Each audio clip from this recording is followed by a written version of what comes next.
Today's episode is sponsored by Billy Keel's Advisory Services. If you want to learn more about how to make your 99 optional, just go to makeitoptional.com. Once again, that's makeitoptional.com.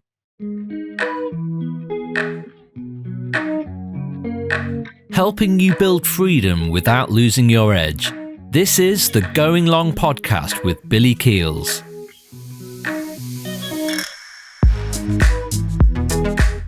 So you know what? It is not every single day that I have the opportunity to have such an amazing guest who is not only a trusted advisor, a fractional CHRO, that means Chief Human Resource Officer, executive coach, speaker who's been featured in publications like the Wall Street Journal, WSJ, and Ebony, who has always had a focus on the human element of corporate, inside and outside.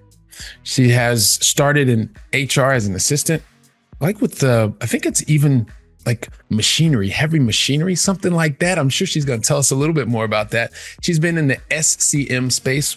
If you've been in the space that I've been, and most of you have listened to, supply chain management, where she was buying and selling through global markets, throughout global markets, which was amazing. And you know what? Let's see. If that's not enough, she's also worked in the ERP space. So many of you know what that is. And for many years, and she's going to tell us how many, was even working for a specific state, which she may tell us a little bit more about that. And she is the mother of two amazing children, or kids, I guess you could say. And it gives me great pleasure to welcome to today's conversation the founder of ElevateHer LLC, Nakisha, aka Kisha Hicks. Welcome to the show. Thank you for having me. Listen, I'm so excited to be here. Every time somebody reads off a bio about me, I'm like, is that me for real? So yes. Yeah, this is definitely you. I'm just like, I'm good old Keisha that got clothes in the dryer right now. So yes. I can relate. You know, I just was over at the dishwasher trying filling up the dishwasher. So all that kind of good stuff. Yeah. So I'm really excited for the Go Along family to find out more, learn from you, understand what has gotten you to this point in your journey. But one of the things that I realized is that after over 2 decades of a successful corporate, I'm going to call it corporate career, because I'm sure you're going to tell us a little bit more about that. At a certain point in your life, you had this inkling to do something, build on what you were already succeeding at doing. And I'm just curious, what was it in your career, in your life, that sparked you to say, hey, you know what? I'm having a really successful corporate career. Yeah. And I want to do something else. Help us understand a little bit about that. You know, one thing that I always tell people is that when there's a change or shift that's happening in your life, typically it's there's a precursor, right? And that precursor is most of the time, for most people, a significant emotional event. There's something that's jarring you. You know, for some people, it could be like a death in their family that then they all of a sudden are like, man, life is too short for this, right? Yeah. Or there is a sudden, great, powerful thing that's happened to them. And they're like, hey, we're going to live it up. And now I get to make choices differently in my life. For me, it was something that wasn't so great in my life that was happening. My world was completely rocked in about 2019. And I was at the top of my game, so to speak. And I just was like, yo, hold on. Like, what part of me is not here anymore? And how am I just living and doing and moving for everybody else, but still not really doing the things that I know that I'm supposed to be doing? And I'm really big about purpose and really understanding the why behind how we move. I think that's what's made me so successful in my career. But I just was like, nah, this ain't it. And then my daughter, we talked a little bit off camera about my kids and how my kids are completely opposite, right? Like, okay, 15 years different, right? Call it what it is. Right. But my daughter was very small, and not that I love my son, and he got like the get it out the mud, Keisha, right? Like everything, we struggling right through here. We gonna get this thing together. But my daughter got the better version of me, and I got to looking at her, and I was like, I don't want her to have to do what I'm doing. So now, how do I flip this thing? And so really it was, for real, Billy, I didn't know what I was going to do. I just knew what I was doing wasn't it. But I had a wonderful coach who had really said to me, listen, what are your guiding stars?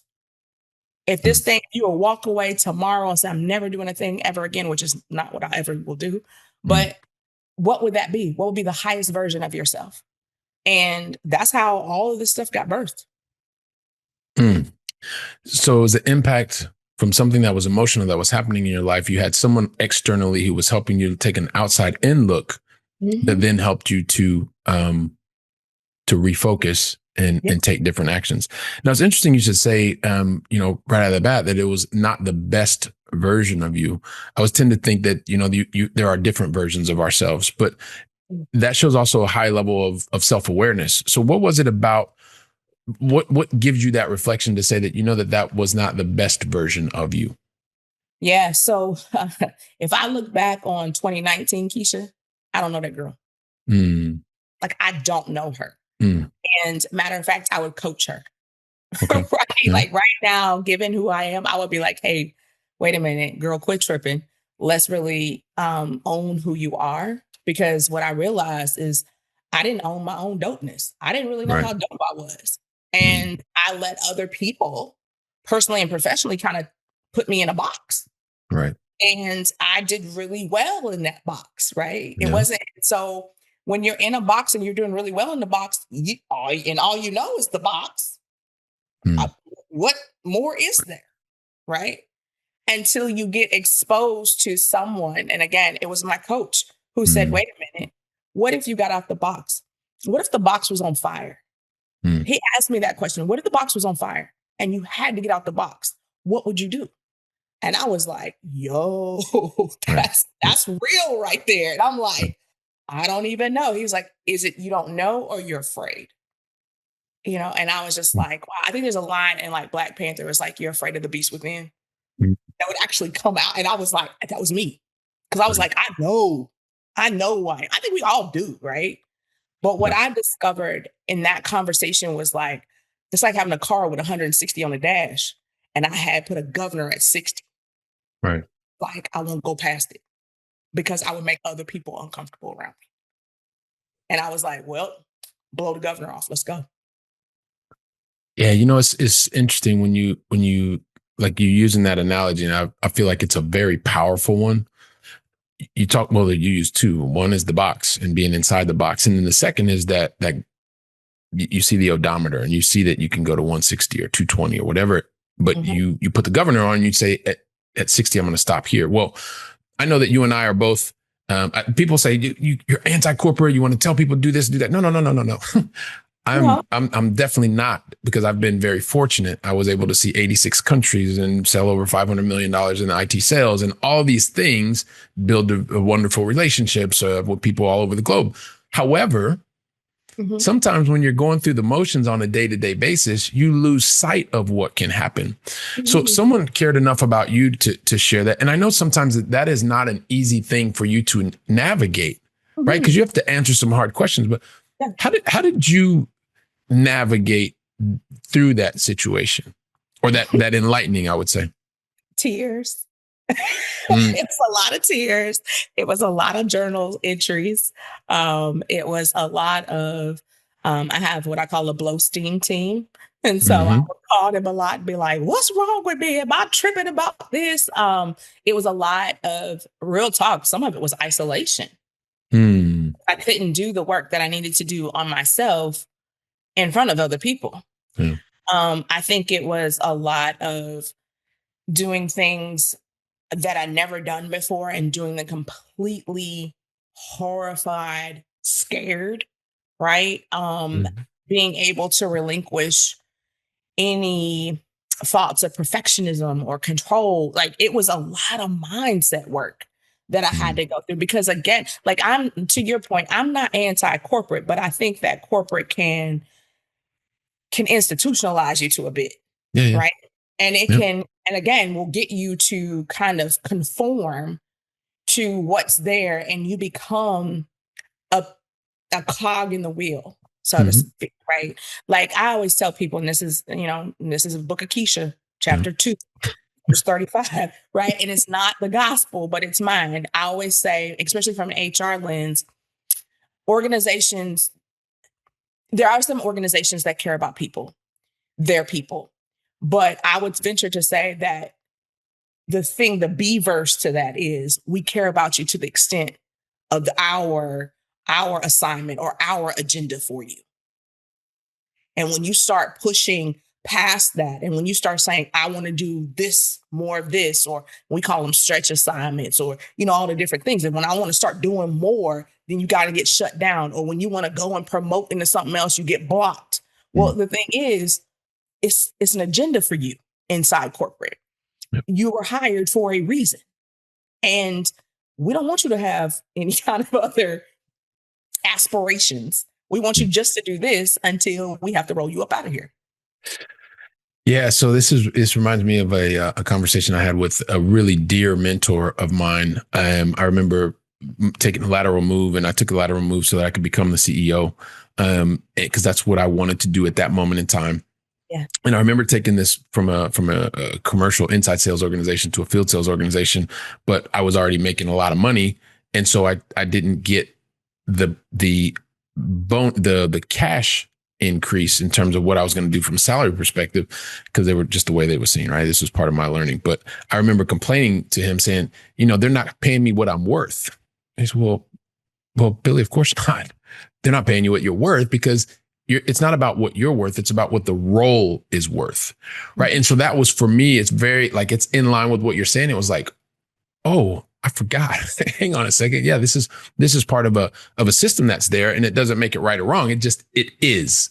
Mm-hmm. And so I love that you put that lens on it, because it also lends, no pun intended, itself to the next question, just because I know you work with a lot of corporate execs today, and you're coaching, over 10,000 people personally, which is amazing, by the way. That screams experience. What is it that you see when you're working with execs, where they seem to struggle the most in terms of being trapped inside of that box, or where they just, I guess, what do you see that they're struggling with the most?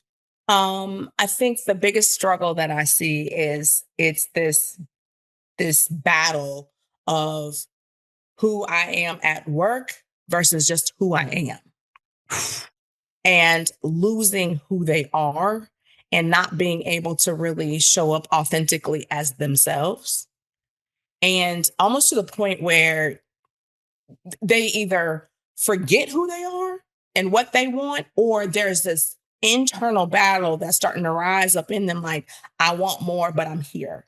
And I can't ask for more because I'm here. And it's while I'm here. And then I see them almost going into this spin out. They're crashing out. A lot of them are crashing out because they're trying so hard to prove something. And I don't even think it's to the corporate side of them, right? Or to the people, that the boards or whoever they report to. I think it's more so they're trying to prove it to the inner person that I'm supposed to be doing this. Like, no, this is the right thing. And this other part of them is screaming like, no, you forgot who we really are. Mm. And so a lot of the work that I do is not so much about, gaining another skill. I mean, because anybody can do that. And in my world, and even in a leadership space, period, keep living, right? Every administration changed or something different, just anything. I mean, the weather changes, something is going to be different. But it's really like about them embracing who they are and being able to be completely unrestricted and have full body permission to show up in their full giftings and their full talent spaces, and saying, this is who I am and this is the impact that I want to make. Because some of them want to make impact, but they're boxed. And that was me. When I left corporate, I was like, I can't do what I really want to do here anymore. So I got to go. And so I think that's it. They're outgrowing it. Yeah. And it's one of these things where, so recognizing having this struggle with themselves, right? And this is super, super common.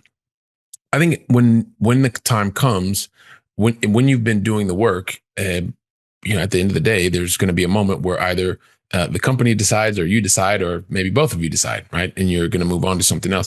Could you give us maybe some insight? You don't have to go into all the details, but part of you helping us to understand, like, there are so many different ways for you to manage your life, elevate your life, your career.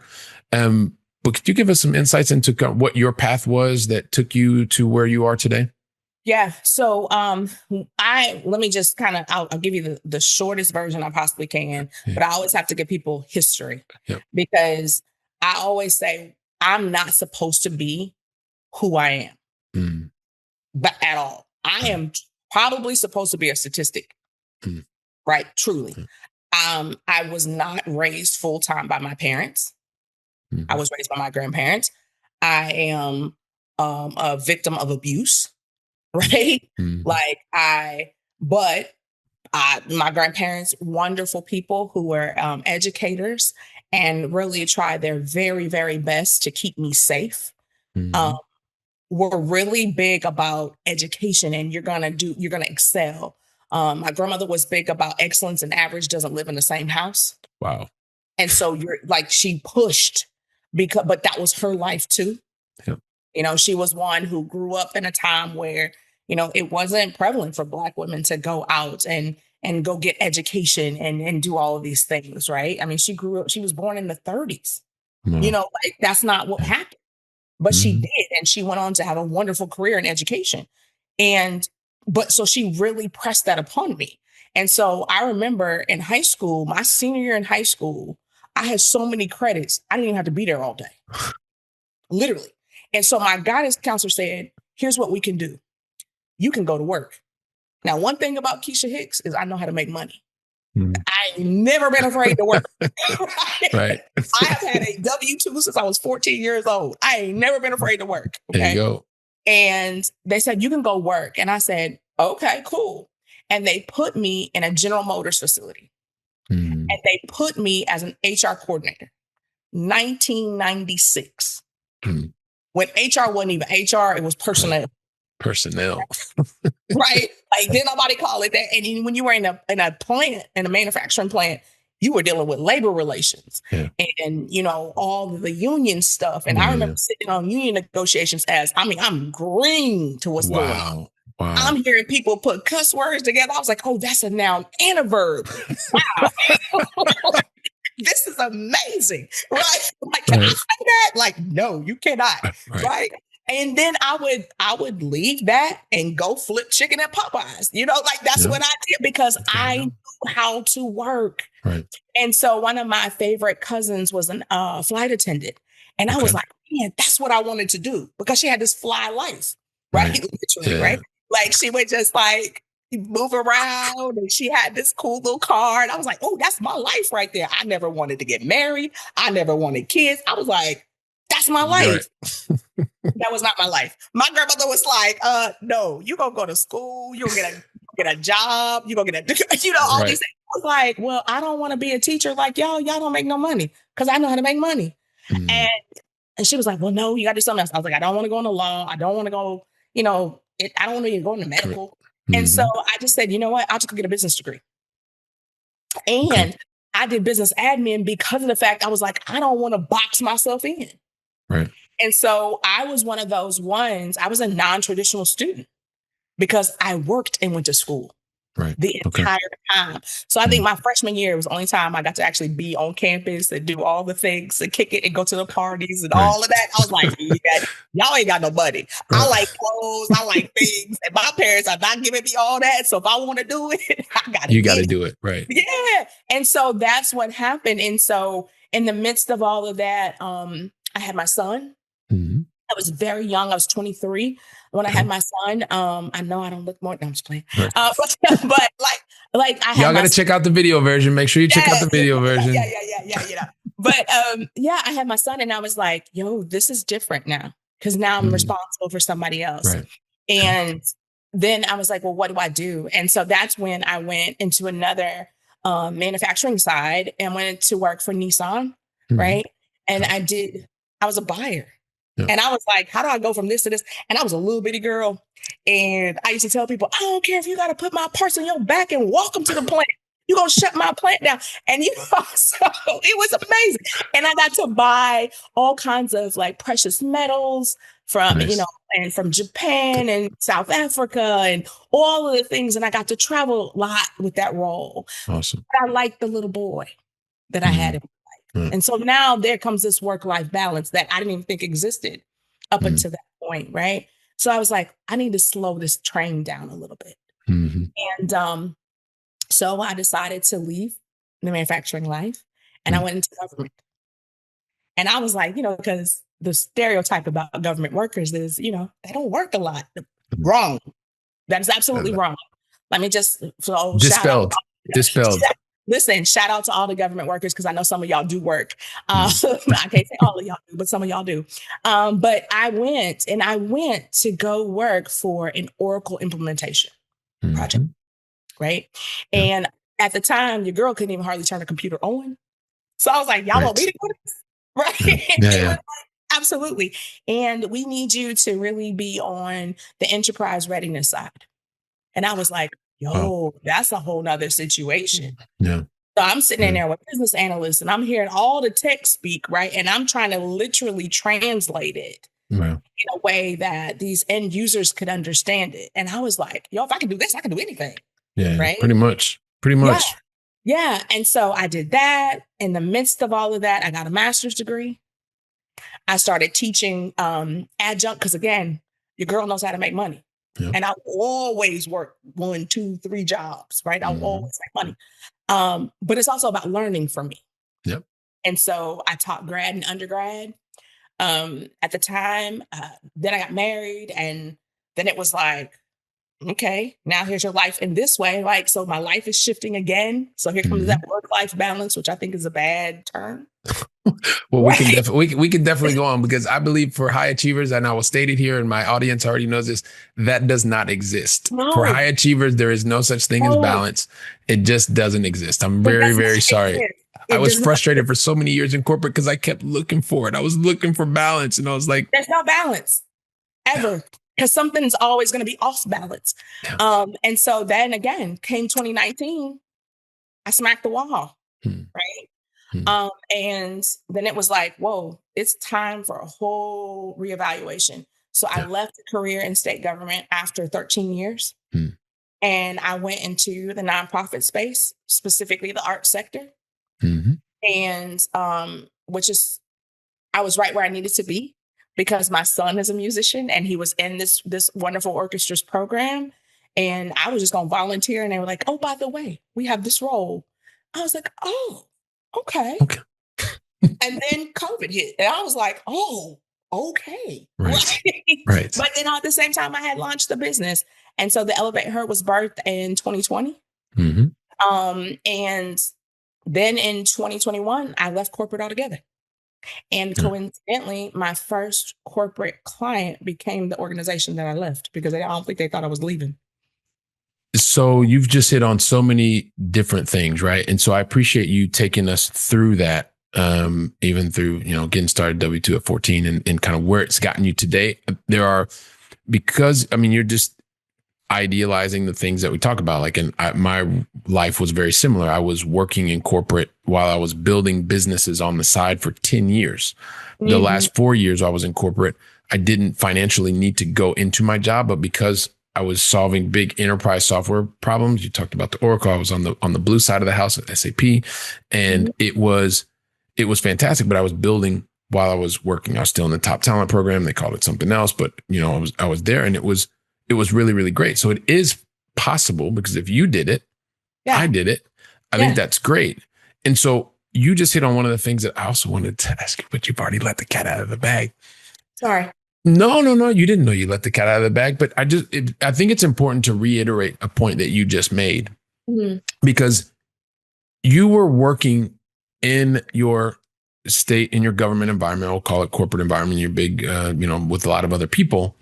But because of what happened, maybe if you can talk to it, what was it that what you were doing before in your corporate allowed your corporate entity to be one of the places that you found one of your first clients as you're now in this new phase of life? Yeah. So when I left government and I went into the nonprofit space, my intention was actually not to take the role that I left with. Okay. My intention was actually to take a lesser role so that I could be an individual contributor and not have to worry about leading teams anymore, all the things so that I could actually slow down to speed up and actually slow down to actually put the focus on the business. Right. This is 2019. And your side business, just to be very clear. It wasn't even a business yet. It was a hobby. Okay. Yeah. Okay. Yeah. I'm real. Yeah. Because I don't even think I was making enough money to even breathe on it. Right. And my kids were like, yeah, we're going to be poor. Yeah, no. So, but you knew, I mean, this was the passion. This was what was giving you energy, right? Yeah, because of the fact that I couldn't do what I wanted to do from a corporate space. I felt very muffled and stifled in this space. And so I put a timer on myself. Okay. So when I originally took the role, it was a DEI role. Okay. And it reported to the VP of HR, who was number one. And 6 weeks, literally, I'm into that role. And I'm like, okay, this is great. I'm building the infrastructure for the business. And I'm thinking about clients and all things. And she smacks me with, I'm leaving. And I was like, okay, cool. Who's going to be my new boss? She's like, about that. And I was like, oh, I didn't even know. This is the longest interview of my life. Like, I didn't even know. But here's the thing. At that time, I tell everybody I was faced with a choice. And I think this is a choice that many people have. And I see this a lot in coaching clients. Either you step up to the plate and take the role, or you train your new boss. Your choice. And I was like, boom, okay, I'll take it. Now, I hate this, but it's true. Titles do matter, especially when you're building your business. Right. And so I was like, I don't need a title. I was so anti-titles. And so, but when I got that VP title, the doors started opening up. And I was like, oh, this is a thing. This is really, really a thing, And so at that point, it was just like, build it or bust, but I put myself on a 2-year time limit. Okay. And so that second year went hard to be able to do both and to be able to say, I'm going to walk away. But yeah, I mean, many people build it like that. And I was one of them. Yeah. And so did you have any moment that, because as I work with more and more clients, there's this, one of the things we were talking about before is there's this identity challenge, right? Or identity reality where you're at a certain point where you believe that the role is your identity, not a part of who you are. But did you have any moment where you really struggled with absolutely with that, and maybe how you dealt with that? Yeah. So kind of spinning the block a little bit to the previous question and answering this one. So how they became my first client was when I put my notice in, I literally gave them 6 weeks notice, which is a long time. Right. And it was during the holidays. And so I think that they kind of thought I was playing and I wasn't going to literally, leave. And so I was like, no, I'm out. I'm for real out. And so the first day that I was out, they became the first client I had because they didn't replace me. Right. It was in the works, but there was nobody.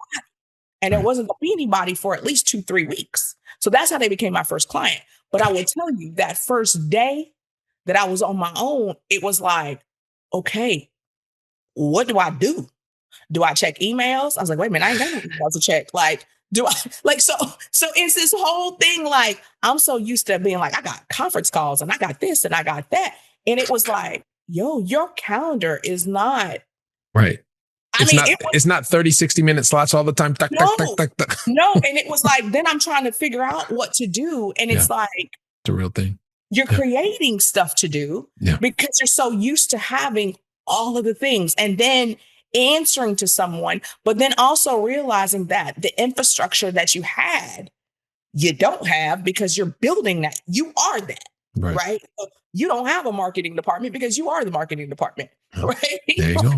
You don't have an IT department because that's you too, right? Like, so you're trying to figure all of these things out. And I remember calling one of my good friends and I was like, can we have a conference call? And she's in the UK.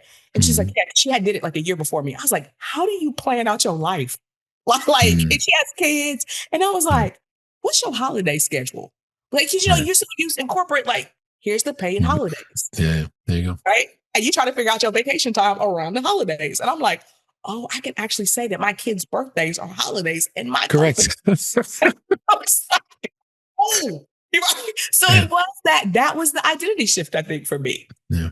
No, I think that, and that's great insight, because these are some of the things that you may not think about unless you're speaking to you, Keisha, and you're sharing these insights. Okay, this is what happened. This is how you went through it. But a lot of then the identity, you went through that, but also one of the reasons, aside from the fact that they hadn't replaced anybody, was because you had a positive track record, a positive reputation, a great brand, and there was an opportunity that presented itself, and you were willing also to accept that opportunity, which I think is great. I know we were talking a little bit before we started recording, but I spent, of those 10 years that I invested building the business on the side, right? It was a matter of being able to say, okay, well, these last 4 years, well, I still enjoy going here because I enjoy going here. Like, I didn't want to take any more, because you talked about, I want to just mention it, is that there gets to a point where you realize, like, you don't have to continue to move up the org chart in order to make a contribution and an impact. You can stay in your individual contributor role, overproduce, and still be able to produce or build your own dream on the side. And you're hitting your KPIs. How many people, when you're working with them, that they struggle with that whole concept? Oh, everybody struggles with that concept, right? One thing that I always tell people is I like to look at my life in 6-month increments. And I like to look at what my definition of success is, such that I can create my own KPIs for that 6 months. And I'm very cautious about not using the previous 6 months KPIs to judge my success next, because it may not even be relevant anymore. I think a lot of people struggle with that. Yeah, I would agree. Well, there's one of the things we talked about before. I know that you have a very, like, you've worked with so many different people and people that are in executive roles, and you've worked across the spectrum, right? And at the same time, I know you have a particular area or focus that you really want to focus on. Hence, ElevateHer LLC we talked about before. Tell us a little bit about what has been your mission, and through the creation of ElevateHer, and how you're actually serving others today. Yeah. So initially with the ElevateHer, the branding itself, I was like, I don't really know like what it was. And I would tell you that when I decided to go full-fledged, I was like, I don't want to do HR anymore. Because remember, I've been doing HR really for a long time. And I was like, I don't want to do it, but I wanted to be HR for HR. And I really wanted to be able to support those people who I was, if that makes sense, right? So I remember when I was mid to senior level in-house HR, and how there's no support for us, right? We are supporting everybody else. We're pushing out learning and development. We're pushing out coaching. But it is like, but when it comes to you, HR, who's developing you? Who's your sparring partner? And especially if you're higher up, you really don't have anybody. Or if you're a team of one, which is a lot of organizations, you don't have a person. And so I wanted to be that for somebody. I wanted to develop that. So a lot of the business historically has been working with a lot of Black women mid to senior level HR roles. And really helping them to develop in their leadership prowess, whether that be visibility, executive presence, being able to be clear, think strategically, communicate strategically, and really be able to not, I don't like the whole have my seat at the table, but I bring the table. Right. And really being able to like, listen, you're going to want to sit at my table. This is the lunch table. So really helping them to have that kind of impact. However, that was cool. And then I was like, but this is still not it. Right. Because I don't want to just be able to just to serve them, because again, that's the reason why I left corporate, because I didn't want to get boxed in only serving one particular persona, if you will. And so then the Morning Mindset brand kind of did its thing. And the Morning Mindset was really equipping everyone literally. I know we're never supposed to say we serve everyone, but that was one of them Walmart situations where it was like, if you can see it, it's like, if you want to come on, right? But it was like one of those things where it was just really helping people to shift their minds and really to see themselves differently such that they can move a little differently. And it really built community, and it was a way to connect people. And it was also a way for me to create some really dope merch that I was able to sell and then write checks to wonderful nonprofits that I love, right? Awesome. Based upon the proceeds. But then 2023, I decided, I got voluntold that I needed to look into the HR affairs of a wonderful nonprofit. And I was just like, I don't want to, because again, I didn't want to do HR. And so that then kind of launched the agency side, if you will, the fractional CHRO piece. Okay. And so that one is more where I get to be very particular, and I get to say, you know what, there are only certain organizations that I'm going to work with. And I don't like doing icky HR. I like HR with organizations that actually care about their people and that I can see impact. And so that's where I go and I support those too. So that's kind of like, now that's kind of the house now. And then all the speaking engagements and everything else. Fantastic. I think that's, I know it's amazing. And it's fantastic to see how you continue to make a positive impact. You're being able to do that in a way that it aligns with yourself, your values, and also those that you're connected with, which I think is absolutely beautiful. So here's the thing. I can't even believe, like, I just want to be able to talk to you forever and ever, but it's kind of like, we just have to do a part 2. All right, we can do part 2, part 3, part 4, I guess. Yeah, this one. So I can bring my own microphone. Like you said, bring my own table. I brought my own mic. So this is, I guess, my show. I can do it. No, but one of the things also too, Keisha, like when I started this podcast, I never imagined that we would be here 5 years later, that we would still continue to share insights twice a week in over 550 episodes, right? But there are moments. Pause. You can't just moonwalk past 550 episodes, okay? Like you can't just moonwalk past that. Come on back. That is amazing. Congratulations! Thank you very much. The team is awesome. The team is awesome. We get amazing guests, which makes my role a lot of fun, right? And doing things that I really love doing. So, but one of the things that I think about now is this whole concept of like what I would have told myself 5 years ago, and if I would have told myself that I would be here now in front of this microphone, and I don't know. But now that I'm consciously thinking about it and consciously aware, I'm thinking to myself, okay, well, what would I actually tell myself, and what do I want to tell myself for Billy from 3 years from now? Yeah. And so I'm imagining, as you talk, part 2 of the conversation, it's happening probably not 3 years from now, but it's happening sooner than that. But let's say, Keisha, you're talking to Nakisha Hicks 3 years from now, and you want to share a message with her that's going to help her to be way further ahead than she thinks she will be. Yeah. But you already know who she is now. What's the message that you want to tell your future self from 3 years away? I think that the things that you want to do, you will do. All you got to do is write them down. The life and the things that you want to do, you will do. All you got to do is write them down and embody her. That's it. Just be her. Be her. Literally, that is a practice that I do. I've already written out what the end of my year looks like. And every day I'm like, I read it and I'm like, okay, how do I embody her? I love it.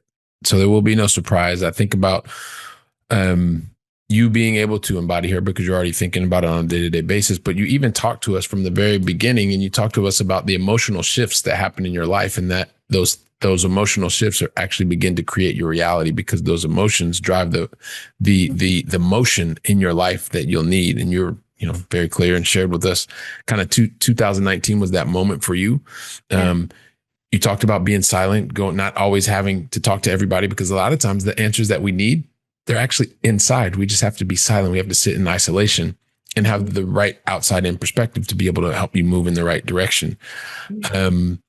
You've been very gracious in terms of sharing also too, where you started 14 with your W-2, and being able to then from there to be able to also do like international global markets, buying, trading, selling, also finding your space and that space being really focusing on the human element of any organization. And then also a specific area and passion where you want to continue to do today and are doing today. And I know that what you do goes way beyond HR. It's really into, as you talked about, you're being on stage, virtual or otherwise, and sharing as a speaker, and also being able to share through your publications. And I know I get to talk to you. But everybody here in the part of the Going Long family, they're also like, just ask her the question, Billy. So I'm going to ask you the question, Keisha. What is the best way for the Going Long family to find out more about you, to connect with you, and also be a part of your world? I'll make it real simple. Connect with me on LinkedIn, right? All you have to do is connect with me on LinkedIn and we'll do the rest. Fantastic. Right? If you come into the LinkedIn world, we're going to make sure you're greeted and that we acknowledge you as such. All right. Well, we love that. And so I have an ask of every single one of you from the Going Long family, because you're part of my family. Please make it very easy for you and Keisha to continue the conversation, because she made it real simple. When you reach out to her on LinkedIn, I didn't say if, I said when you reach out to her on LinkedIn, do yourselves a favor. Make sure you send her a personalized invitation so that she knows that you have already invested your time and energy learning more about her and also what she's doing. It's going to make it easy for you and for her to continue the conversation. So with that said, Keisha, I just want to say on behalf of the entire Going Long family and from the bottom of my heart, thank you very, very much for deciding to invest your time, stories, and share with us today. Thank you very, very much. Thank you. All right. Fantastic. And so Going Long family, making an awesome one. And you know where I'll be back right here pretty soon on another episode. So until then, make it a great day. And thank you very much.